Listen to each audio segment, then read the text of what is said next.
Selamat pagi, saudara yang dikasihi Tuhan, jemaat yang luar biasa. Pagi yang baik ini saya bersyukur kalau Tuhan yang begitu setia dan memelihara setiap kita sampai pada hari ini. Saudara, kita terus berdoa supaya pimpinan Tuhan, tuntunan Tuhan, dan kehendak Tuhan yang terbaik terjadi dalam hidup kita, ya, baik secara pribadi, secara keluarga, dan juga secara gereja Tuhan, secara korporat. Nah, hari ini saudara, kita akan meneruskan firman Tuhan yang saudaraku kita akan membahas hari ini, yaitu tentang biblical purpose, ya, tujuan Allah dalam hidup saya dan saudara. Ini menjadi bagian daripada khotbah seri yang sudah kita bahas selama 5 atau 6 minggu yang lalu, yaitu tentang the discipleship journey. Kita sudah mempelajari saudaraku tentang introduction, tentang apa itu murid dan apa yang menjadi perjalanan seorang murid.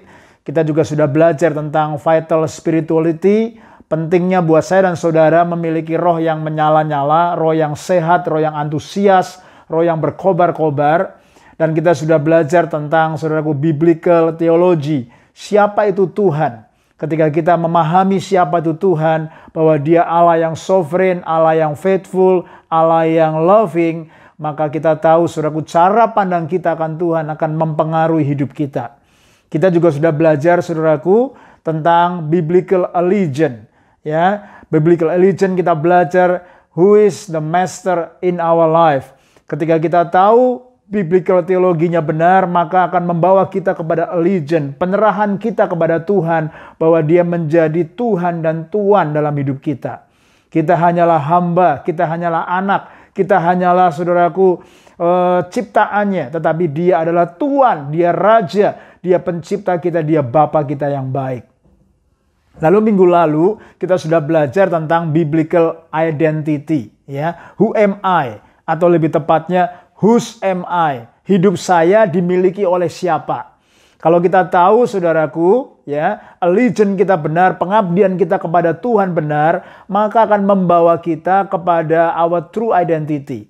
Bahwa saya dan saudaraku kita hanyalah saudaraku anak-anak Tuhan, kita hanyalah hamba-hamba Tuhan, kita umat kepunyaan Tuhan, kita saudaraku people owned by God. Dan saudaraku, ketika kita menyadari our identity, maka saudaraku our true identity akan membawa kita kepada yang namanya purpose, kepada sebuah tujuan. Nah, hari ini kita akan belajar tentang biblical purpose. Ini semua berkaitan dan ini semuanya membangun sebuah roadmap, sebuah roadblock buat kita untuk kita bisa menjadi murid-murid Tuhan yang benar, murid-murid Tuhan yang sejati, saudara. Nah, kita berdoa supaya apa yang kita pelajari dalam minggu ini benar akan menjadi berkat dan kekuatan buat kita. Saudara, apa pentingnya the power of purpose? Apa pentingnya saudaraku kuasa dari sebuah tujuan?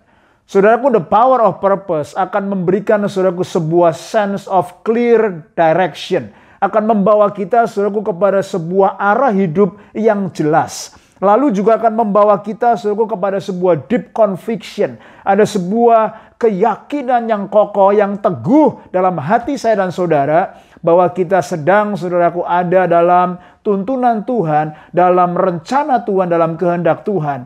Dan akhirnya saudaraku membawa kita kepada sebuah strong commitment untuk kita hidup saudaraku dalam sebuah purposeful intentionally. Bahwa hidup kita sedang berlari-lari kepada sebuah tujuan, kepada sebuah arah, kepada sebuah destiny yang Tuhan siapkan dalam hidup kita secara saudaraku sungguh-sungguh dan secara saudaraku intentional, ya. Hari ini saudaraku kita akan belajar prinsip ini. Biblical purpose saudaraku akan clarify so many things in our life. Biblical purpose akan clarify our calling in God, our destiny as disciples, and our journey ketika kita berjalan bersama-sama dengan Tuhan. Karena orang saudaraku akan tersesat di pinggir jalan. Dunia ini menawarkan banyak saudaraku yang namanya saudaraku hal-hal yang menggiurkan, hal-hal yang membuat kita distracted, hal-hal yang membuat kita terjebak. Tetapi orang yang memiliki saudaraku true and biblical purpose, dia akan memiliki sebuah sense of direction. Dia akan memiliki saudaraku strong conviction. Dia akan memiliki saudaraku sebuah tujuan yang jelas dan kuat di dalam rencana dan kehendak Bapa di surga. Saudaraku, contohnya adalah sebuah perahu yang begitu besar. Perahu yang besar diciptakan bukan saudaraku untuk tinggal di dermaga. Tetapi perahu yang besar, saudaraku ya, let's say namanya apa tuh? Big cruise ya, ship yang besar apa namanya? Queen Mary II ya. Saudaraku, sebuah giant ship, giant cruise yang besar itu diciptakan bukan untuk tinggal di pinggiran dermaga, bukan. Tetapi diciptakan dengan sebuah purpose untuk dia, saudaraku, mengarungi samudra lautan yang begitu besar.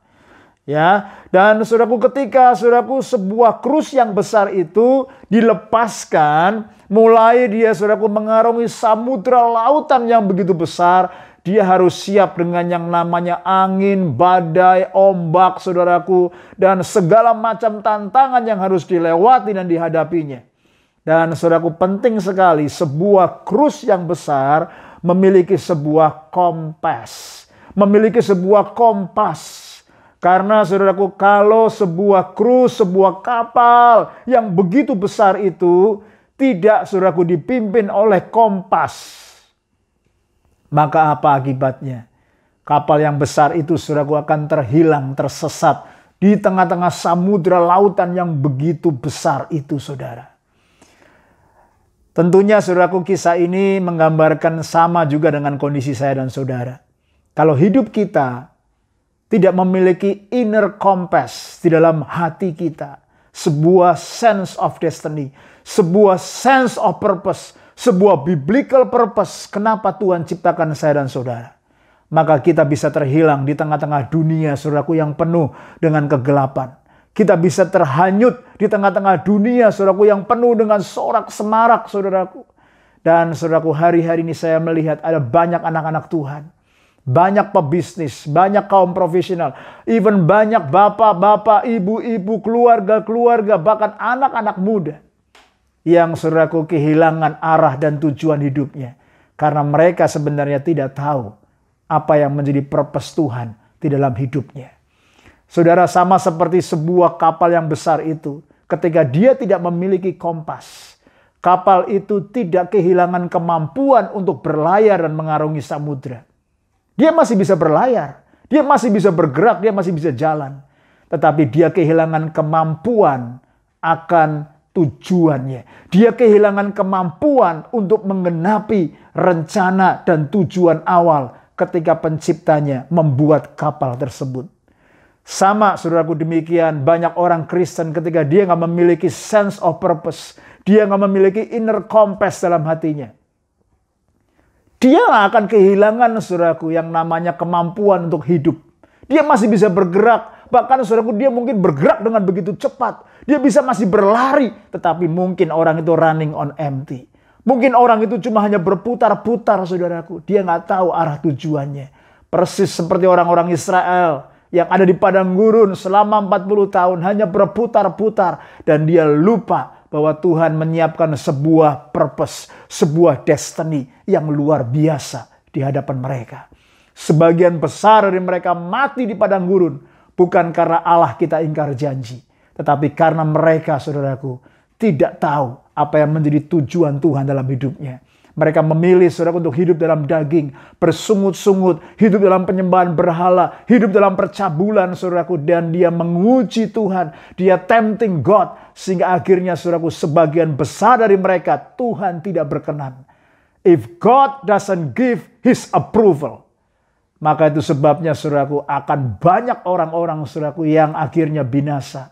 Tetapi ketika Tuhan memberikan approval dan Tuhan memberikan visi dan purpose yang jelas, dan kita semua sepakat menangkap isi hati Tuhan, berjalan dalam purpose dan destiny Tuhan, saya percaya Tuhan menyiapkan masa depan yang terbaik, masa depan yang penuh dengan harapan, dan masa depan yang penuh dengan kemenangan. Pagi ini saya mengajak kita semua merenungkan, saudaraku, satu ayat yang sangat luar biasa. Mari kita buka dari Injil Yohanes pasal 14 ayat 31. Saya ingin bacakan buat setiap kita. Yohanes 14 ayat 31.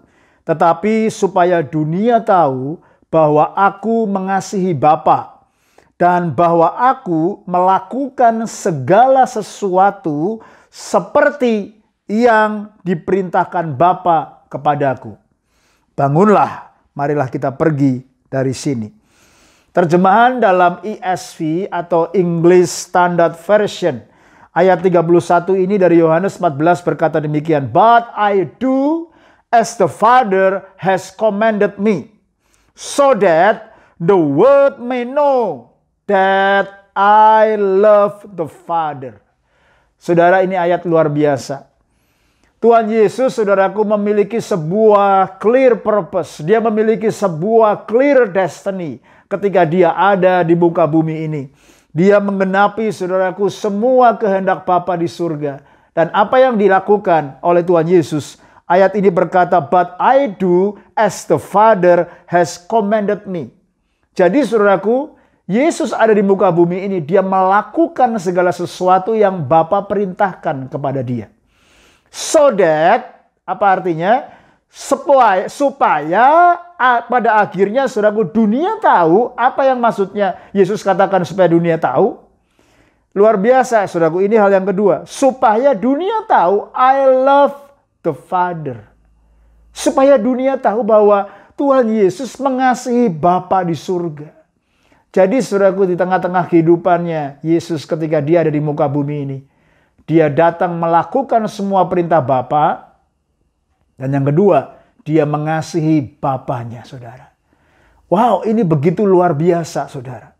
Jadi, saudaraku, kalau kita perhatikan di dalam konteks Yohanes pasal 13 sampai 14 ini, kalau kita lihat, saudaraku, di dalam Yohanes 13, Yesus memberikan sebuah teladan dan Yesus memberikan banyak perintah dan banyak nasihat. Yohanes 13 dan Yohanes 14 ini Yesus lagi, saudaraku, bersama-sama dengan muridnya di upper room. Dan sebelum Yesus, saudaraku, ditahan, sebelum Yesus disiksa, Yesus memberikan banyak nasihat, banyak perintah, banyak download isi hatinya kepada murid-muridnya. Dan kalau kita perhatikan di dalam pasal 13, Yohanes 13, Yesus berkata, kalau kamu saling mengasihi maka dunia akan tahu bahwa engkau adalah murid-muridku. Dia mengajarkan sebuah perintah untuk saling mengasihi. Bahkan Yesus memberikan teladan. Dia membasuh kaki murid-muridnya, saudara.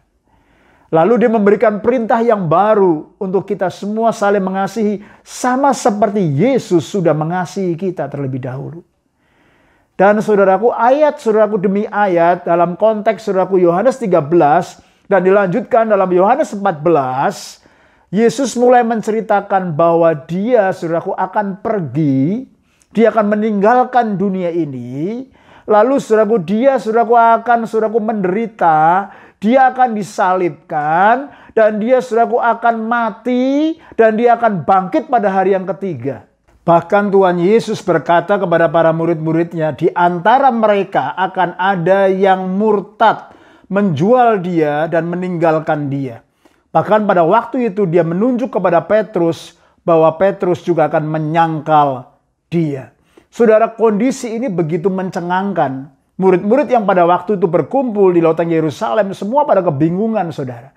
Tetapi Yesus berkata demikian, dia ingin mempersiapkan hati para murid-muridnya. Dia ingin menyampaikan pesan-pesan, petuah-petuahnya terakhir. Dia ingin download hatinya supaya para murid-muridnya menangkap isi hati Tuhan. Dia menangkap the purpose of his life, of his mission on earth. Lalu saudaraku, persiapan apa saja yang sebenarnya Yesus ingin sampaikan kepada murid-muridnya? Dia ingin menyiapkan setiap hati para murid dengan 3 hal.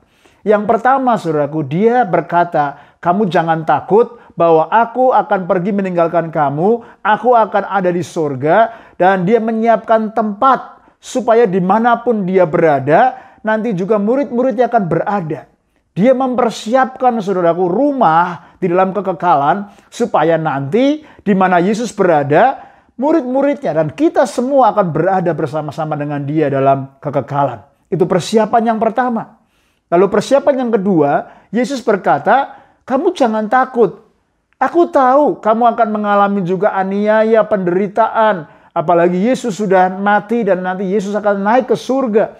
Dan dia akan berkata begini saudaraku, aku akan mengirimkan penolong yang lain, yaitu roh penghibur, yaitu Roh Kudus. Hal yang kedua yang Tuhan Yesus mau mempersiapkan murid-muridnya adalah supaya murid-muridnya tidak takut ketika Yesus tidak ada di muka bumi ini. Seakan-akan mereka ditinggalkan sebagai yatim piatu. Tetapi Yesus berkata, aku tidak meninggalkan engkau sebagai yatim piatu. Jangan gentar dan takut hatimu. Yesus memberikan janji bahwa roh penghibur yaitu Roh Kudus akan menyertai saya dan saudara, memberi penghiburan, memberi nasihat, memberi tuntunan sehingga saya dan saudara diingatkan untuk hidup terus di dalam purpose-nya Tuhan. Lalu yang ketiga saudaraku, persiapan apa? Dia berkata begini, aku akan bangkit dan kalau aku hidup, engkau juga akan hidup bersama-sama dengan aku untuk selama-lamanya. Saudara, apa artinya? Yesus akan mempersiapkan para murid-muridnya bahwa kehidupan di dunia ini adalah sementara, only temporal. Dan Tuhan berkata akan ada kebangkitan di antara orang mati, akan ada kehidupan kekal untuk selama-lamanya. Saudara, Yesus menyampaikan pesanan isi hatinya. Dia berkata-kata, bahkan dia bernubuat persis bagaimana dia mati, bagaimana caranya dia mati, dan setelah 3 hari dia akan bangkit dan dia mempersiapkan hati para murid-muridnya. Dan saudaraku, semuanya ini ditutup pada ayat yang ke-31 tadi. Jadi saya mau kita saudaraku mendapat gambaran. Kita semua memiliki sebuah picture. Kenapa Yesus berkata di ayat yang ke-31 dari Yohanes 14 ini. Dengan semua background dan konteksnya. Kita ternyata memahami Tuhan yang kita sembah adalah Tuhan yang taat kepada perintah Bapaknya. Dan dia mengasihi Bapaknya. Dia tahu saudaraku dia datang ke dunia ini untuk dia mati di atas kayu salib. Untuk mengenapi isi hati Bapa. Supaya seluruh dunia diselamatkan. Supaya saya dan saudara menjadi anak-anak kepunyaannya. Supaya kita semua saudaraku bisa ada bersama-sama dengan dia dalam kekekalan di surga yang mulia. Supaya kita mengalami kuasa Roh Kudus. Dan luar biasa saudara. Ayat 31 ini, saya ingin ajak kita saudaraku membaca ulang kembali ayat ini. Dalam terjemahan ESV, saudaraku luar biasa saudara. Dia melakukannya saudaraku karena dia mentaati apa yang Tuhan, yang Bapa di surga saudaraku katakan kepada dia saudara. Saya ingin mengajak kita membaca ulang saudara. But I do as the Father has commanded me, so that the world may know that I love the Father. But I do as the Father has commanded me, so that the world may know that I love the Father. Saudara, ini ayat yang luar biasa sekali. Tuhan Yesus, saudaraku, dari hal ini mengatakan, saudaraku, bahwa kehadirannya di muka bumi ini adalah to do the Father's will. Dan yang kedua, saudaraku, to love the Father. Kalau hari ini kita belajar, saudaraku, tentang biblical purpose, saudara. Mengingatkan saya dan saudara, what am I called to do? Sebenarnya apa yang Tuhan sedang panggil dalam hidup saya untuk melakukan apa? Tuhan panggil saya dan saudara untuk melakukan, untuk mencintai Bapa di surga dan mentaati segala perintahnya. Yesus sudah memberikan teladan yang baik buat kita semua. Dia datang saudaraku untuk melakukan apa yang Bapaknya katakan kepada dia. Dan dia datang saudaraku ke muka bumi ini untuk membuktikan kepada dunia bahwa dia mengasihi Bapaknya. Ini luar biasa sekali saudara. Dan hari ini ketika kita mempelajari biblical purpose, saya ingin saudaraku kita semua meresap dalam hati kita. Dan saya berdoa supaya saya dan keluarga, semua pemimpin pekerja dan seluruh jemaat di Place of Hope, kita boleh memiliki saudaraku sebuah panggilan dalam hidup kita. Untuk kita saudaraku mengasihi Bapa dan mentaati apa yang Bapa mau untuk kita lakukan.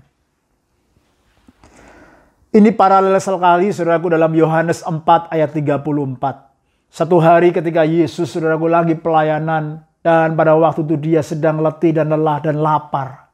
Murid-muridnya bingung. Ini Yesus belum makan tapi dia semangat sekali melayani. Lalu Yesus saudaraku berkata kepada murid-muridnya dan orang banyak, makananku adalah untuk melakukan kehendak Bapakku. Luar biasa sekali.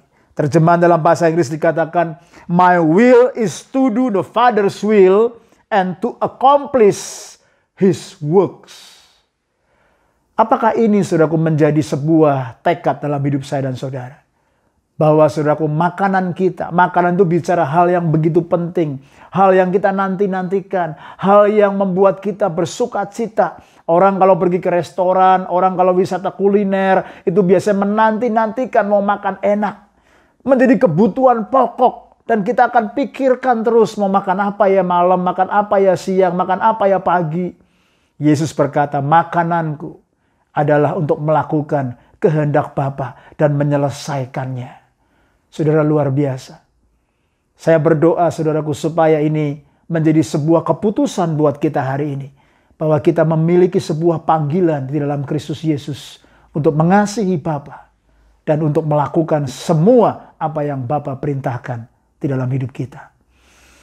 Saudara, kita akan belajar hari ini saudara tentang calling. Kalau kita mempelajari saudaraku, what am I called to do? Saya ingin membahas saudaraku, sebenarnya ada dua macam calling dari Tuhan. Yang pertama adalah saudaraku primary calling, yang kedua adalah secondary calling. Nah, our primary calling yang pertama dan utama dalam hidup setiap anak-anak Tuhan, yaitu saudaraku adalah mencintai Bapa. Our primary calling, saudaraku, bukan to do, tetapi to be. Our primary calling, saudaraku, bukannya menjadi doing, melakukan, dan akhirnya sibuk dengan banyak hal. Orang Kristen sibuk dengan banyak hal, pekerjaan, pelayanan, dan lain sebagainya. Tetapi, saudaraku, our primary calling adalah being, ya, to be. Tuhan, saudaraku, memanggil saya dan saudara dengan primary calling-nya untuk menjadi serupa dengan gambaran anaknya. Saudara, itu akhirnya membawa kita mengerti bahwa Tuhan memiliki sebuah purpose dalam hidup saya dan saudara. Yaitu, saudaraku, sebagai anak-anak Tuhan kita dipanggil untuk bertumbuh menjadi serupa dengan gambaran anaknya.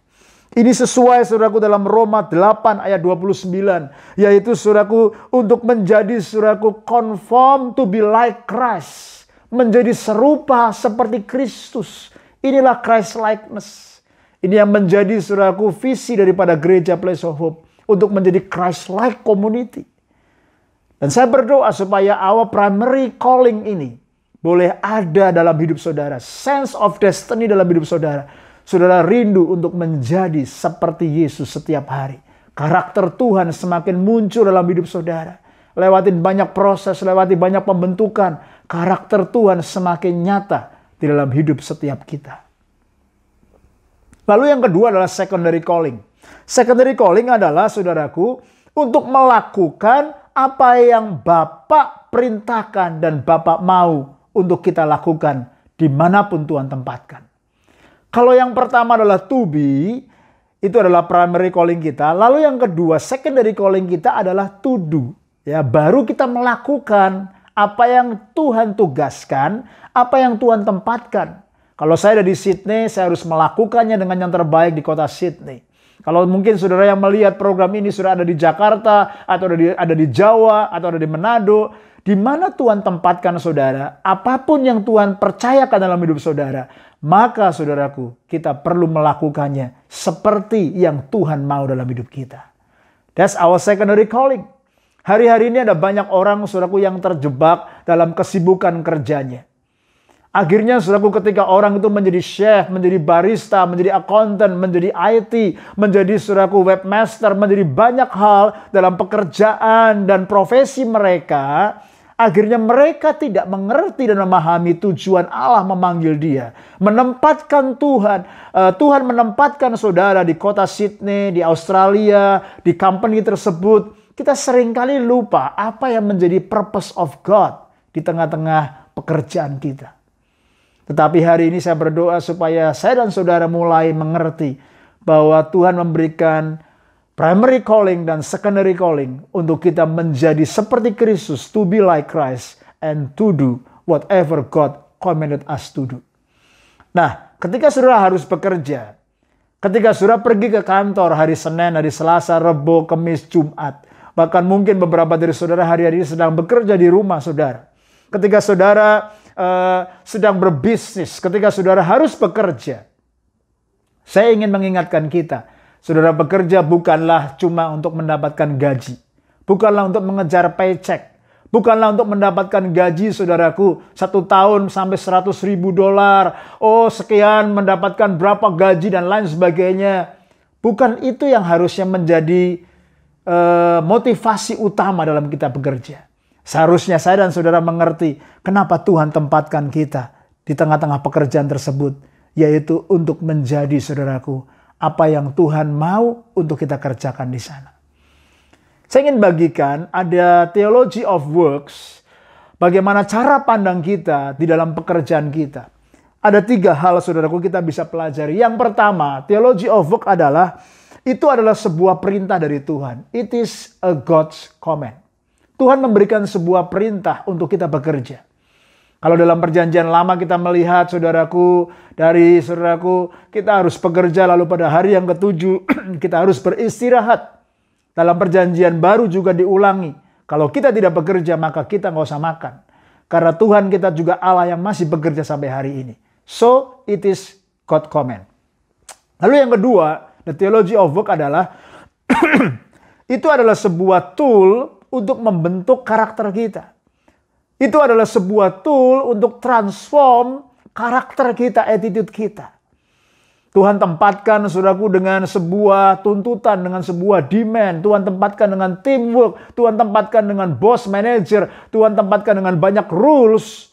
Sehingga sebenarnya Tuhan sedang berurusan dengan karakter saya dan saudara. Supaya itu menjadi sebuah tools untuk membentuk respon kita. Supaya kita belajar semakin bergantung kepada Tuhan. Supaya kita belajar semakin berserah kepada Tuhan. Dan saya lihat saudaraku ada banyak orang yang gak mengerti prinsip ini. Dan ada orang saudaraku yang pernah konseling, dia bilang, saya akan pindah kerja Kak Yosafat karena di tempat kerjaan itu saya gak betah. Bosnya jahat, teman-temannya juga bully, perkataannya kotor, politik dan lain sebagainya. Saudara, orang ini kalau dia gak pernah menangkap rencana Tuhan, bahwa Tuhan membentuk karakternya lewat situasi, lewat kondisi di tempat pekerjaannya. Dia pindah cari kerjaan yang lain, dia akan temukan masalah yang sama. Ada orang yang berkata lebih baik saya pindah aja di Christian company. Saudara berpikir, saudara bekerja di Christian company, non-profit organization, saudara tidak menemukan masalah yang sama? Sama aja saudara. Bahkan orang yang bekerja di gereja pun, bahkan pendeta pun bersama dengan mantunya, mertuanya, staf pekerjanya, banyak yang ribut dan akhirnya pecah. Kenapa saudaraku? Bukan organisasinya, bukan tempat kerjanya, bukan gerejanya, tetapi adalah sikap hati kita. The condition of our heart. Kalau kita saudaraku masih mempertahankan ego kita, hak kita, sedikit-sedikit kita tersinggung, sedikit-sedikit kita marah, maka saudaraku Tuhan sedang mengizinkan kita melewati the necessary journey supaya kita saudaraku belajar lemah lembut, belajar berserah, belajar bersyukur, dan pada akhirnya yang ketiga, the theology of work, Tuhan saudaraku sedang memberikan sebuah platform untuk saudara menjadi terang, menjadi garam di marketplace. Kalau kita mengerti saudaraku tujuan Tuhan, menempatkan saudara bekerja, bukan untuk mengejar uang, bukan untuk mengejar karir semata-mata, tetapi di sana Tuhan sedang memberikan sebuah platform untuk saudara berkarya, menghadirkan kerajaan Allah, membawa kasih Bapa, menceritakan bahwa Yesus itu ajaib, Yesus itu hidup, memberikan pengharapan kepada orang-orang saudaraku yang sedang tersesat di sana, dan memberikan kekuatan, menghadirkan terang, menghadirkan garam. Garam tidak perlu banyak, hanya sedikit saja, tetapi garam mewarnai dunianya, memberikan rasa kepada orang-orang di sekitarnya. Mari saudaraku selidiki hati kita. Kalau saudara hari-hari ini saudaraku masih belum mengerti the purpose and the destiny of God, kita berdoa biar Tuhan boleh mengajar kita dan melembutkan hati kita. Nah, minggu lalu Kalau saudara masih ingat, kita belajar tentang prinsip identity. Seorang raja, seorang filosof yang sangat terkenal namanya Salomo. Dia memiliki segalanya. Dia memiliki great works. Dia memiliki great wealth. Dia memiliki greatness. Dia punya segalanya, saudara. Ya, tetapi saudaraku, pada akhir hidupnya, dia menyampaikan sebuah konklusi bahwa under the sun, di bawah matahari, semuanya adalah meaningless. Kalau orang, saudaraku, tidak mengerti tujuan dalam hidup ini, maka saudaraku, ada banyak orang mengejar kekayaan, mengejar prestasi, mengejar karir, mengejar dolar. Sehingga akhirnya, saudaraku, pernikahannya berantakan, kesehatannya berantakan, emosinya berantakan, pelayanannya berantakan. Bahkan rencana Tuhan tidak digenapi dalam hidupnya. Tetapi saudaraku, saya ajak kita melihat apa yang menjadi kesimpulan terakhir daripada Raja Salomo dalam kitab Pengkhotbah pasal yang ke-12. Mari kita lihat, saudara. Pengkhotbah 12 ayat yang ke-13 sampai yang ke-14. Ini kata-kata terakhir daripada buku kitab Pengkhotbah yang ditulis oleh raja dan filosof yang luar biasa. Salomo, dia berkata begini. Akhir kata dari segala yang didengar ialah, takutlah akan Allah dan berpeganglah pada perintah-perintahnya. Karena ini adalah kewajiban setiap orang. Karena Allah akan membawa setiap perbuatan ke pengadilan yang berlaku atas segala sesuatu yang tersembunyi, entah itu baik, entah itu jahat. Saudara, ternyata kesimpulan daripada Raja Salomo sangat paralel dengan apa yang Yesus lakukan ketika Tuhan Yesus ada di muka bumi ini. Yaitu, saudaraku, Tuhan Yesus mengasihi Bapa dan melakukan apa yang Bapa perintahkan. Paralel sekali. Salomo berkata, dikatakan begini, saudaraku. Akhir kata dari segala yang didengar ialah takutlah akan Allah. Kalau kita takut akan Allah, kita mengasihi Allah. Lalu yang kedua, berpegang pada perintah-perintahnya. Melakukan perintah-perintah Tuhan. Karena ini adalah kewajiban setiap orang.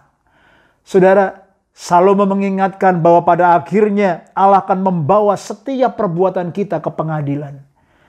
Bahkan perbuatan yang tersembunyi, baik itu jahat maupun itu baik. Kalau saudara gosipin pendeta, Tuhan catat. Kalau saudara mendoakan pendeta, Tuhan juga catat. Kalau saudaraku tahu semua perbuatan-perbuatan kita yang tersembunyi. Saudara di kantor, saudara di rumah, saudara di jalan, saudara di gereja, apapun yang kita kerjakan. Tuhan catat itu semua. Tetapi saudaraku, yang menjadi kesimpulan akhir daripada Raja Salomo sangat paralel dengan apa yang Yesus hidupi dan ajarkan kepada murid-muridnya. Takut akan Tuhan, mengasihi Tuhan. Dan taat pegang perintah-perintahnya. Luar biasa sekali, saudara. Dan saya ingin kita tutup, saudaraku, dengan sebuah ayat, saudaraku, yang sangat luar biasa. Saya ajak kita membaca di dalam Ulangan 13 ayat 3 sampai yang keempat.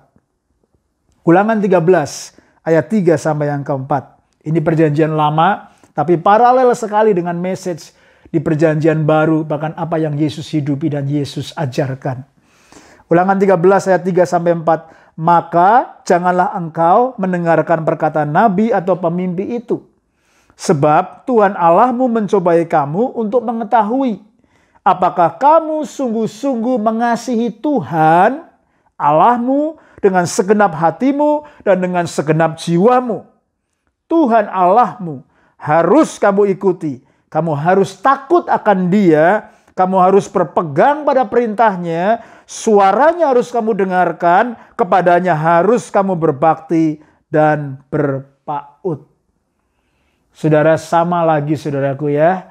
Perintah Tuhan saudaraku luar biasa sekali. Mengajarkan saudaraku kepada orang-orang Israel saudara. Untuk apa? Sungguh-sungguh mengasihi Tuhan. Dengan segenap hati, jiwa, akal budi dan kekuatan. Lalu yang kedua, saudaraku, sama. Untuk apa? Dikatakan di sini, berpegang pada perintah-perintahnya, berpegang kepada suaranya, berpegang kepada tuntunannya, dan kepadanya lah kamu harus berbakti dan berpaut hatimu. Itu sebabnya, saudara, saya ingin tutup khotbah hari ini. Apa yang sebenarnya Tuhan sedang panggil dalam hidup saudara? Tuhan panggil saudara dan saya untuk mengasihi Tuhan dan untuk mentaati Dia dengan segenap hati kita. Apapun profesi saudara, dimanapun saudaraku Tuhan tempatkan saudara, pegang prinsip ini, pegang tujuan hidup ini. Kalau saudara hidup, apapun profesi kita, apapun tanggung jawab kita mau mengasihi Tuhan dan kita mau mentaati Tuhan. Tidak ada hal yang lain. Ketika kita, saudaraku, memiliki sebuah sense of destiny, maka saya percaya Tuhan akan membawa kita kepada sebuah, saudaraku, kemenangan, kepada sebuah terobosan, kepada semua hal-hal yang terbaik yang Tuhan sudah siapkan buat saya dan saudara. Akhir kata daripada khotbah ini, kesimpulannya adalah, saudaraku, our purpose in life is to walk with Him and to work with Him. Berjalan bersama dengan Tuhan setiap hari, mengasihi Tuhan, takut akan Tuhan, dan bekerja bersama-sama dengan Dia. Kita mentaati semua perintah-perintahnya, dan kita memegang semua perintahnya dan kehendaknya yang terbaik buat kita. Mari sama-sama kita ulangi, to walk with Him and to work with Him. Bilang ke sebelah kanan kirimu, suami istrimu, katakan, my purpose in this life is to walk with Him and to work with Him. Kiranya Tuhan Yesus memberkati kita semua. Tundukkan kepala, kita berdoa. Bapa di surga, kami bersyukur siang hari ini kami boleh belajar firman-Mu. Tuhan mengingatkan kami bahwa hidup kami, Tuhan, hanyalah sementara. Dan Tuhan memanggil kami. Tuhan memberikan sebuah destiny. Tuhan memberikan sebuah purpose. Supaya kami, Tuhan, mengasihi-Mu. Supaya kami takut akan Engkau. Dan pada akhirnya Tuhan, kami mentaati semua perintah-Mu, semua kehendak-Mu kami kerjakan. Sama seperti Tuhan Yesus memberikan contoh dan teladan. Dia melakukan segala yang Bapa perintahkan kepada dia. Dia finishing well. Dan dia menunjukkan kepada dunia bahwa dia mengasihi Bapa. Tuhan, tolong hidup kami. Tolong hamba-Mu, tolong para pemimpin pekerja seluruh jemaat-Mu di Place of Hope. Untuk kami, Tuhan, Kau dapati menjadi gereja yang mengenal Engkau, mengasihi Engkau, dan mentaati Engkau. Tuhan, tolong kami to walk with You every day and to work with You every day, sehingga kami boleh menggenapi semua rencana-Mu dan destiny-Mu yang terbaik. Di dalam nama Tuhan Yesus, semua yang percaya sama-sama kita katakan, amin.